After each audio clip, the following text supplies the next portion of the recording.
வருஷம் தமிழும் ஆங்கிலமும் சரளமாக பேசக்கூடியவர். போஸ் வெங்கட் சொல்லிட்டே இருக்காரு, இன்னும் 5 நிமிஷம் தான் இருக்கு, இன்னும் 4 நிமிஷம் தான் இருக்கு. டென்ஷன் எனக்கு தெரிஞ்சவருக்கு 30 செகண்ட் தான் இருக்குன்னு நினைக்கிறேன். எல்லாரும் சொல்றது போல துபாய் வெங்கி தள்ளி விட்டு அப்புறம் தான் கிஷோர் இவர் அறிமுகமானாரு. ஸோ எல்லாரும் வெங்கியோட ரெப்ரசன்டேஷன் தான் இங்கே வந்திருக்கோம். அவர் அங்கே துபாயில் இருக்கிறதுனால. ஸோ உங்களுடைய வாழ்த்துக்கள், உங்களுடைய இந்த முயற்சி திறமையாகட்டும். அந்த காலத்தில் பாண்டிச்சேரி போவோம், காரை ஓட்டிகிட்டு போவாங்க. ஓட்டிக்கிட்டா பாண்டிச்சேரியிலேருந்து காரை ஓட்டிட்டு இந்த ஓட்டிகிட்டீங்கலாம் ரொம்ப புதிய ஒரு விஷயமா இருக்குது. அது முதல்ல தேட்டரில் ஓட்டிட்டு வாங்க, அப்புறம் தான் ஓட்டிட்டீங்களா. அது என்ன புரியல. பச்சைத்தந்திரம் சுமாரான ஹிட்டு தான் தியேட்டரில்.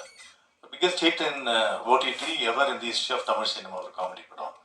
அப்போ ஓடிடினா என்ன அப்படின்னா, இன்னைக்கு ஷார்ட்ஸ் பார்த்த மக்களுக்கு வந்து 10 செகண்ட் 15 செகண்ட் 1.5 மினிட்ஸில் பார்த்து பழக்கப்பட்ட மக்களுக்கு திரைப்படமே அந்த ஸ்பீடில் கேட்குறோம்.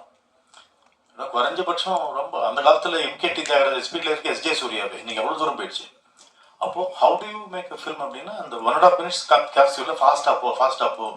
ஜார்ஜ் லூக்கஸ் நடிகர்களுக்கு எப்போவுமே சொல்லுவார், ஃபாஸ்டர் லவுடர்னுவார், ஃபாஸ்டர் லவுடர்னுவார். எல்லாம் சினிமாவே இப்போ ஃபாஸ்டர் அண்ட் லவுடராக போனதுனால எங்கே வேணால் கட் பண்ணி எங்கே வேணால் நீங்கள் சொல்லலாம். Make it into form of different shorts. 1.5 minutes into 2 minutes into so 120 minutes divided by 2. அத்தனை ஷார்ட்ஸுக்குள்ளே நீ கொண்டு அடக்கு அப்படின்னு சொல்கிற இந்த ஏஸ்தெட்டிக்ஸ் ஆஃப் சினிமாவே மாறிவிட்டது. அப்போ என்னன்னா, the buyer dictates what you should do. ஏஸ்தெட்டிக்ஸாக வந்து இதுதான் ஃபர்ஸ்ட் டைம் வந்து எப்படி சொன்ன டெய்லர் முதல்ல கொடுத்துட்டான், பேண்ட்டை தைச்சிட்டான், அதுக்கேற்ற மாதிரி நம்ம கால் கை வெட்டணுங்கிற அளவுக்கு இன்னைக்கு வந்து சினிமா வந்துருக்கு. இது ஒரு பக்கம். ஏற்கனவே உலகத்தில் இல்லாத ஒரு இடர்பாடு தமிழ் இந்தியா கொண்டு தான் முடியுதுன்னா இன்ட்ரோல்னு எல்லா ஊர்லேயும் 1.5 hour தான். நம்ம ஊரில் 2.5 hour. ஏன்னா இன்ட்ரோல் உங்களுக்கு ஒன்றுக்கு போகணும்.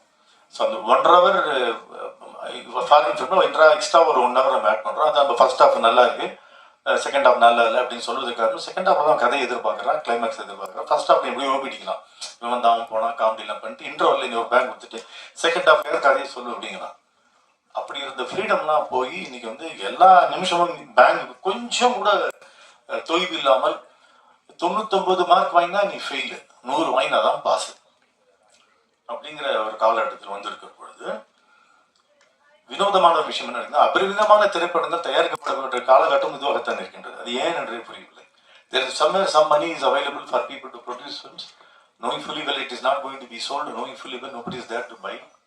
இதில் ஸ்ட்ரைக் வேற ஏற்கனவே வேலை இல்லை, நம்ம ஸ்ட்ரைக் வேற நம்ம இது பண்ணணும். ஏற்கனவே ஓடிடி வாங்குறது ஆள் இல்லை, இது 4 வாரம் கழிச்சு போடணும்.